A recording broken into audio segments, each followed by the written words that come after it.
ಆತ್ಮೀಯ ವೀಕ್ಷಕರೇ, ಸರ್ವರಿಗೂ ಸಕಲವು ಸನ್ಮಂಗಳವಾಗಲಿ ಅಂತ ದೇವರಲ್ಲಿ ಪ್ರಾರ್ಥಿಸ್ತಾ ಈ ವಿಡಿಯೋದಲ್ಲಿ ಎ ಅಕ್ಷರದಿಂದ ಆರಂಭವಾಗುವ ಹೆಸರಿನವರ ಗುಣಲಕ್ಷಣ ತಿಳಿಸ್ತೀನಿ. ಎ ಎಂಬುದು ವರ್ಣಮಾಲೆಗಳ ಸರಣಿಯಲ್ಲಿ ಮೊದಲ ಅಕ್ಷರವಾಗಿದೆ. ಇದು ಸಂಖ್ಯೆ 1ರ ಸ್ಥಿತಿಯನ್ನ ನೀಡುತ್ತೆ. ವಾಸ್ತವವಾಗಿ ಎ ಅನ್ನ ಸಂಕೇತಿಸುವ ಸಂಖ್ಯೆ 1 ಆಗಿದೆ. ಸಂಖ್ಯಾಶಾಸ್ತ್ರದ ಪ್ರಕಾರ ಸಂಖ್ಯೆ 1 ಸೂರ್ಯನಿಂದ ಆಳಲ್ಪಡುತ್ತೆ. ಜ್ಯೋತಿಷ್ಯ ಶಾಸ್ತ್ರದ ಪ್ರಕಾರ ಎ ಕೃತಿಕಾ ನಕ್ಷತ್ರದಲ್ಲಿ ಬರುತ್ತೆ. ಅದರ ಆಡಳಿತಾಧಿಪತಿ ಸೂರ್ಯನು ಮತ್ತು ರಾಶಿಚಕ್ರ ಚಿಹ್ನೆಯು ಮಂಗಳನಿಂದ ಆಳಲ್ಪಡುವ ಮೇಷರಾಶಿಯಾಗುತ್ತೆ.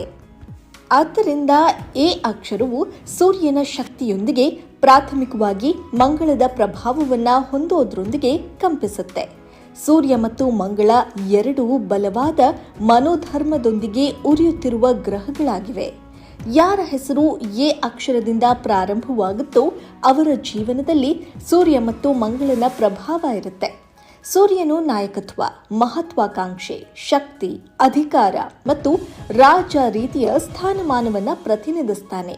ಮಂಗಳವು ಯೋಧರ ಶಕ್ತಿಯನ್ನು ಪ್ರತಿನಿಧಿಸುತ್ತೆ. ಸೂರ್ಯ ಮತ್ತು ಮಂಗಳ ಗುಣಗಳು ಎ ಅಕ್ಷರದ ವ್ಯಕ್ತಿಯ ಮೇಲೆ ಪ್ರಭಾವ ಬೀರಲು ಪ್ರಾರಂಭಿಸುತ್ತೆ. ಈ ಜನರು ತಮ್ಮ ಗುರಿಗಳತ್ತ ಸಾಗಲು ಅಗತ್ಯವಾದ ಶಕ್ತಿಯೊಂದಿಗೆ ಯಶಸ್ವಿಯಾಗುವ ಅವಶ್ಯಕತೆ ಇದೆ. ಒಮ್ಮೆ ಈ ಜನರು ತಮ್ಮ ಮಹತ್ವಾಕಾಂಕ್ಷೆಗಳನ್ನ ಪೂರೈಸಲು ನಿರ್ಧರಿಸಿದ್ರೆ ಅವರನ್ನ ತಡೆಯಲು ಸಾಧ್ಯವೇ ಇಲ್ಲ. ಉರಿತಾ ಇರುವ ಸಂಕೇತವಾಗಿರೋದ್ರಿಂದ ಅವರು ತಮ್ಮ ಶಕ್ತಿ ಮತ್ತು ಶಕ್ತಿಯನ್ನ ಹೇಗೆ ಬಳಸಿಕೊಳ್ಳಲು ಬಯಸ್ತಾರೆ ಅನ್ನೋದು ಅವರಿಗೆ ಬಿಟ್ಟದ್ದು.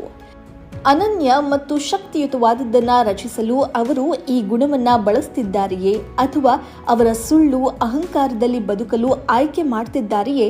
ಅವರು ತಮ್ಮದೇ ಆದ ದಾರಿಯ ಮೂಲಕ ಮುನ್ನಡೆಸಲು ತಮ್ಮ ಕೌಶಲ್ಯಗಳನ್ನ ಬಳಸ್ಕೊಳ್ತಿದ್ದಾರೆಯೇ ಅಥವಾ ಅವರು ತಮ್ಮ ಸುಳ್ಳು ಹೇಳಿಕೆಯಿಂದ ಇತರರ ಮೇಲೆ ಪ್ರಾಬಲ್ಯ ಸಾಧಿಸಲು ಆರಿಸಿಕೊಳ್ತಿದ್ದಾರೆಯೇ ಅನ್ನೋದನ್ನ ತಿಳಿದುಕೊಳ್ಬೇಕು.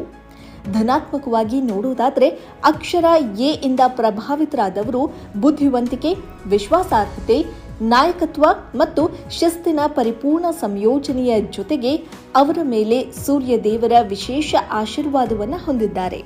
ಅವರು ಜನರ ಅಗತ್ಯಗಳಿಗೆ ಸಂವೇದನಾಶೀಲರಾಗಿದ್ದಾರೆ ಮತ್ತು ಅವರಲ್ಲಿ ಅಪಾರ ಧೈರ್ಯವಿದೆ. ಅವರು ನೇರ ಮತ್ತು ಪ್ರಾಮಾಣಿಕರು ಮತ್ತು ಅವರ ಜೀವನದಲ್ಲಿ ಹಸಿವನ್ನ ಹೊಂದಿದ್ದಾರೆ. ನಕಾರಾತ್ಮಕ ಗುಣಗಳು ಅಂದರೆ ಅವರು ಅಹಂಕಾರ, ಪ್ರಾಬಲ್ಯ, ಹಠಮಾರಿ ಮತ್ತು ಬಲವಾದ ಅಭಿಪ್ರಾಯವನ್ನ ಹೊಂದಿರಬಹುದು. ಇದು ಅವರ ಜೀವನದ ವಿವಿಧ ಅಂಶಗಳಲ್ಲಿ ಅವರ ವೈಫಲ್ಯಕ್ಕೆ ಕಾರಣವಾಗಬಹುದು. ಅವರ ಕೋಪ ಅನಿರೀಕ್ಷಿತ ಮತ್ತು ಬಾಷ್ಪಶೀಲವಾಗಿರಬಹುದು ಮತ್ತು ಕೆಲವೊಮ್ಮೆ ಅವರ ನೇರ ವಿಧಾನವು ಇತರರಿಗೆ ನೋವುಂಟು ಮಾಡಬಹುದು. ಹೃದಯದ ವಿಷಯಗಳಲ್ಲಿ ಅವರು ಅತ್ಯಂತ ಕಾಳಜಿಯುಳ್ಳವರಾಗಿದ್ದು ಅವರ ಪ್ರೀತಿಯನ್ನ ವ್ಯಕ್ತಪಡಿಸುವ ಸಾಮರ್ಥ್ಯವು ಸಾಮಾನ್ಯವಾಗಿ ಅವರ ಬಲವಾದ ಅಂಶವಲ್ಲ. ಅವರ ಸಂಗಾತಿಯು ತಮ್ಮ ಸಂಬಂಧದಲ್ಲಿ ಪ್ರಣಯ ನಿಜವಾಗಿಯೂ ಅಸ್ತಿತ್ವದಲ್ಲಿದೆಯೇ ಅಥವಾ ಇಲ್ಲವೇ ಅಂತ ಆಶ್ಚರ್ಯ ಪಡ್ತಾರೆ. ಆದ್ದರಿಂದ ಎ ಅಕ್ಷರದಲ್ಲಿ ನೀವು ಒಬ್ಬರಾಗಿದ್ರೆ ನಿಮಗಾಗಿ ಒಂದು ಸಲಹೆ ಇಲ್ಲಿದೆ. ನಿಮ್ಮನ್ನ ಶ್ರೇಷ್ಠತೆಯತ್ತ ಕೊಂಡೊಯ್ಯಲು ನೀವು ಹುಟ್ಟಿದ್ದೀರಿ. ನಿಮ್ಮ ಜೀವನದಲ್ಲಿ ಶಿಸ್ತನ್ನು ತನ್ನಿ, ಟ್ರೆಂಡ್ ಸೆಟ್ಟರ್ ಆಗಿರಿ, ಹೊಸ ಆರಂಭಗಳನ್ನು ರಚಿಸಿ ಮತ್ತು ಹೃದಯದ ವಿಷಯಗಳಲ್ಲಿ ಅಭಿವ್ಯಕ್ತವಾಗಿರಿ. ನೆನಪಿಡಿ, ಸೋಮಾರಿತನ ಮತ್ತು ಆಲಸ್ಯ, ಅಹಂ ಮತ್ತು ಹೆಮ್ಮೆ ನಿಮ್ಮ ದೊಡ್ಡ ಶತ್ರುಗಳು. ಈ ವಿಡಿಯೋ ಬಗ್ಗೆ ನಿಮ್ಮ ಅಭಿಪ್ರಾಯ ಏನು ಕಾಮೆಂಟ್ ಮಾಡಿ. ನೀವಿನ್ನೂ ನಮ್ಮ ಚಾನಲ್ಗೆ ಸಬ್ಸ್ಕ್ರೈಬ್ ಆಗಿಲ್ಲ ಅಂತಾದರೆ ಈ ಕೂಡಲೇ ಸಬ್ಸ್ಕ್ರೈಬ್ ಆಗಿ ಬೆಲ್ ಐಕಾನ್ ಕ್ಲಿಕ್ ಮಾಡಿ.